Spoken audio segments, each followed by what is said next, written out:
बहुत पुरानी बात है। एक दूर दराज के मुल्क से एक शख्स सल्तनत ए रूम में आया। वह शख्स अपने आप को दुनिया का सबसे बड़ा अक्लमंद और आलिम समझता था। उसका तकब्बुर इतना ज्यादा था कि वह हर शहर जाकर वहां के सबसे बड़े अक्लमंद को हराने का दावा करता। उसका मानना था कि दुनिया में ऐसा कोई सवाल नहीं बना जिसका जवाब उसके पास ना हो, और ऐसा कोई शख्स नहीं जो उसकी अकल का मुकाबला कर सके। एक दिन वह शख्स उस शहर के दरबार में पहुंचा जहां मुल्ला नसीरुद्दीन रहते थे। उसने भरी महफिल में बादशाह के सामने ऐलान किया, मैंने पूरी दुनिया की सैर की है, बड़े बड़े उलेमा को हरा चुका हूं। आज मैं यहाँ के सबसे बड़े अक्लमंद को ललकारता हूं। मेरे पास 3 ऐसे सवाल हैं जिनका जवाब अगर किसी ने दे दिया तो मैं अपनी सारी दौलत उसे दे दूंगा और हमेशा के लिए इस मुल्क का गुलाम बन जाऊंगा। लेकिन अगर कोई जवाब न दे सका तो सबको यह मानना पड़ेगा कि मुझसे बड़ा कोई अक्लमंद नहीं। बादशाह पहले तो थोड़ा परेशान हुआ क्योंकि वह शख्स वाकई बहुत बड़ा आलिम लग रहा था। बादशाह ने शहर के सबसे बड़े काजी और उलेमा को बुलवाया, मगर उस शख्स ने सवाल ही ऐसे पूछे कि सबकी अक्ल दंग रह गई। कोई भी उसके सवालों का जवाब देने की हिम्मत न कर सका। दरबार में खामोशी छा गई और बादशाह की नाक कटने का वक्त आ गया। अचानक बादशाह को मुल्ला नसीरुद्दीन का ख्याल आया। उसने फौरन हुक्म दिया, मुल्ला नसीरुद्दीन को इज्जत और एहतराम के साथ दरबार में पेश किया जाए। सिर्फ वही इस मगरूर आलिम का गरूर मिट्टी में मिला सकते हैं। थोड़ी देर बाद मुल्ला नसीरुद्दीन अपने पुराने और वफादार गद्दे पर सवार, सर पर एक बड़ी सी पगड़ी बांधे दरबार में दाखिल हुए। उनका अंदाज हमेशा की तरह सादा और बेफिक्र था। उन्होंने बादशाह को सलाम किया और पूछा, जहां पनाह, आज इस गरीब मुल्ला की क्या खिदमत है? बादशाह ने सारा किस्सा सुनाया और उस मगरूर शख्स की तरफ इशारा किया। मुल्ला ने उस शख्स को ऊपर से नीचे तक देखा और मुस्कुराते हुए बोले, ठीक है, मुझे मंजूर है, पूछिए अपने सवाल, लेकिन याद रखिएगा अगर मेरे जवाब ने आपकी अक्ल को थका दिया तो फिर आपको अपनी शिकस्त तस्लीम करनी होगी। वह मगरूर शख्स मुल्ला की सादगी देखकर अंदर ही अंदर हंसने लगा। उसने सोचा कि यह देहाती मुल्ला मेरे सवालों का बोझ कैसे उठाएगा। उसने अपना पहला सवाल पूछने की तैयारी की, जबकि पूरा दरबार सांस रोके मुल्ला नसीरुद्दीन की तरफ देख रहा था। मुल्ला नसीरुद्दीन बड़े आराम से अपने गड्ढे के पास खड़े हो गए और बोले, भाई वक्त जाया न करो, पहला सवाल करो। दरबार में मौजूद हर शख्स की नजरें अब उस मगरूर आलिम पर जमी थीं।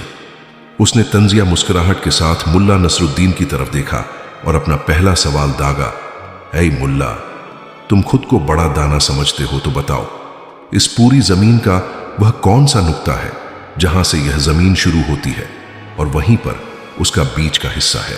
सवाल सुनकर दरबार में मौजूद बड़े बड़े उल्मा एक दूसरे का मुंह ताकने लगे। ये एक ऐसा सवाल था जिसका जवाब देने के लिए बड़ी बड़ी किताबें और नक्शे दरकार थे। सबका ख्याल था कि मुल्ला अब बुरी तरह फंस जाएंगे, क्योंकि जमीन की पैमाइश करना किसी इंसान के बस में न था। मुल्ला नसरुद्दीन ने एक लम्हे के लिए भी सोचने में वक्त जाया नहीं किया। उन्होंने बड़ी संजीदगी से अपने हाथ में पकड़ी हुई लाठी उठाई और अपने गधे के पिछले बाएं पांव के ऐन नीचे जमीन पर गाड़ दी। फिर वह उस आलिम की तरफ मुड़े और बड़े एतमाद से बोले, जनाब, जमीन का मरकज बिल्कुल यही जगह है जहां मेरे गधे का यह पैर रखा हुआ है। अगर आपको मेरी बात पर यकीन नहीं आता तो फीता उठाइए और अभी पूरी जमीन को दोनों तरफ से नाप कर देख लीजिए। अगर 1 इंच का भी फर्क निकला तो मैं अपनी हार मान लूंगा। वह आलिम हक्का बक्का रह गया। उसने गुस्से से कहा, यह क्या मजाक है मुल्ला, मैं भला इस पूरी जमीन को कैसे नाप सकता हूं? मुल्ला नसरुद्दीन ने इत्मीनान से जवाब दिया, अगर आपके पास जमीन नापने का कोई तरीका नहीं है तो आप यह दावा कैसे कर सकते हैं कि मेरा जवाब गलत है? आपने सवाल पूछा, मैंने जवाब दे दिया, अब उसे गलत साबित करना आपका काम है। पूरे दरबार में वाह वाह का शोर मच गया। बादशाह भी मुल्ला की इस हाजिर जवाबी पर मुस्कुराए बिना न रह सके। पहले सवाल का मुंह तोड़ जवाब सुनकर वह मगरूर आलिम थोड़ा तिल मिला गया था। उसने सोचा कि शायद पहला जवाब मुल्ला ने तुक्के में दे दिया है, लेकिन अगला सवाल इतना मुश्किल होगा कि मुल्ला की अक्ल ठिकाने आ जाएगी। दरबार में खामोशी छा गई थी। सब लोग अगले सवाल का इंतजार कर रहे थे। वह शख्स थोड़ा आगे बढ़ा और आसमान की तरफ इशारा करते हुए बोला, ठीक है मुल्ला, तुमने जमीन का मरकज तो बता दिया, लेकिन अब मेरे दूसरे सवाल का जवाब दो। अगर तुम वाकई दुनिया के सबसे बड़े अक्लमंद हो तो यह बताओ कि इस वक्त आसमान में कुल कितने सितारे हैं? याद रखना, जवाब बिल्कुल सही होना चाहिए, यह सवाल सुनते ही दरबार में सरगोशियां शुरू हो गई। लोग कहने लगे, ये कैसा अजीब सवाल है, भला आसमान के सितारों को किसने गिना है? बादशाह भी थोड़ा फिक्रमंद नजर आने लगा, क्योंकि यह वाकई एक नामुमकिन सवाल था। मुल्ला नसरुद्दीन ने आसमान की तरफ देखा, फिर थोड़ी देर खामोश रहे, जैसे कोई गहरी हिसाब किताब कर रहे हों। फिर उन्होंने अपने गड्ढे की तरफ देखा और निहायत संजीदगी से बोले, मेरे अजीज दोस्त, यह तो बहुत ही आसान सवाल है। आसमान में कुल इतने ही सितारे हैं जितने मेरे इस गड्ढे के जिस्म पर बाल हैं, ना एक कम ना एक ज्यादा। वह आलिम यह सुनकर आग बबूला हो गया। उसने चिल्लाकर कहा, मुल्ला, ये तुम कैसी बेहुदा बात कर रहे हो? भला गड्ढे के बालों का आसमान के सितारों से क्या मुकाबला? तुम्हारे पास क्या सबूत है कि तुम्हारा जवाब सही है? मुल्ला नसरुद्दीन ने एक शौखी भरी मुस्कुराहट के साथ उसकी तरफ देखा और बोले, जनाब, सबूत तो बिल्कुल वाजह है। अगर आपको मेरी बात पर शक है तो आप गड्ढे के बाल गिनना शुरू करें और मैं आसमान के सितारे गिनता हूं। अगर गिनने के बाद एक भी बाल सितारों से कम या ज्यादा निकला तो मैं अपनी शिकस्त तस्लीम कर लूंगा। क्यों है ना मुनसिफाना सौदा। पूरा दरबार कहकहों से गूंज उठा। वह मगरूर शख्स शर्म से पानी पानी हो गया। उसे पता था कि ना वह आसमान के सितारे गिन सकता है और ना ही गड्ढे के बाल। मुल्ला ने उसकी अपनी ही चालाकी को उसके खिलाफ इस्तेमाल कर लिया था। बादशाह ने खुश होकर मुल्ला को शाबाशी दी। अब वह शख्स गुस्से और शर्मिंदगी की आखिरी हद पर था। उसने तय कर लिया कि वह तीसरा और आखिरी सवाल ऐसा पूछेगा जिसका कोई मंतिकी जवाब ही ना हो सके। वह मुल्ला के करीब आया और अपनी मुट्ठी बंद करते हुए बोला, मुल्ला, 2 सवालों ने तुम्हें मगरूर कर दिया है, लेकिन अब तीसरा सवाल तुम्हारी अकल का ढेर कर देगा।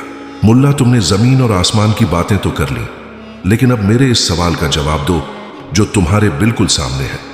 अगर तुम वाकई अक्लमंद हो तो बताओ कि तुम्हारे इस गड्ढे की दुम में कुल कितने बाल हैं? दरबार में सन्नाटा छा गया।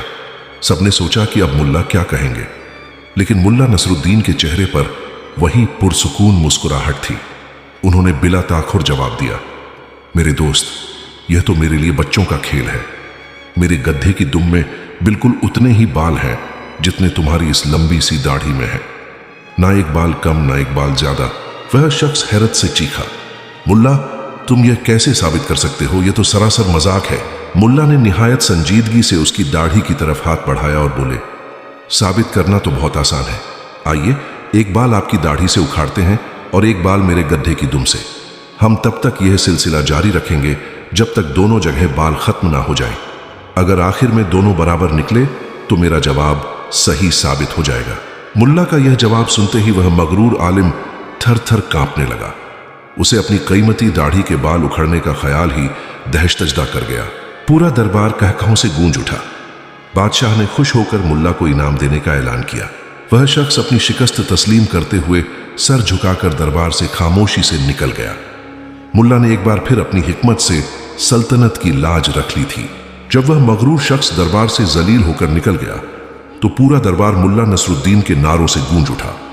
बादशाह अपनी तख्त से उठा और मुल्ला के पास आकर उनका हाथ थामा। बादशाह ने हैरत से पूछा, मुल्ला, आपने उस शख्स को ऐसे लाजवाब किया कि वह अपनी सारी दानाई भूल गया। क्या वाकई आपको इन सब चीजों का सही हिसाब मालूम था? मुल्ला नसरुद्दीन ने निहायत सादगी से मुस्कुराते हुए जवाब दिया, जहां पनाह इल्म और हिकमत का मकसद किसी को नीचा दिखाना या मुश्किल सवाल पूछना नहीं होता। वह शख्स इल्म के नशे में इतना अंधा हो चुका था कि वह समझता था कि अक्ल सिर्फ किताबों में होती है। मैंने सिर्फ उसकी अपनी ही मंतिक को उसके खिलाफ इस्तेमाल किया ताकि उसे एहसास हो कि इंसान की अक्ल की एक हद होती है। बादशाह मुल्ला की इस गहरी बात पर दंग रह गया। उन्होंने मुल्ला को सोने की अशरफियां और एक कीमती खिलत इनाम में दी। मुल्ला ने वह इनाम लिया, अपने पुराने गड्ढे पर सवार हुए और अपनी बस्ती की तरफ निकल गए जैसे कुछ हुआ ही ना हो। पूरे शहर में यह बात फैल गई कि असली अक्लमंद वह नहीं जो सवाल उठाए, बल्कि वह है जो उलझनों को सुलझाए। इस कहानी से हमें यह सबक मिलता है कि असली आलिम वह है जिसके इल्म में आजिज़ी हो। अगर बादशाह वाली मेरी ये कहानी अच्छी लगी हो तो मेरे चैनल को सब्सक्राइब कर दें, फॉलो कर दें और वीडियो को शेयर करके कमेंट में अपनी राय ज़रूर बताएं। शुक्रिया।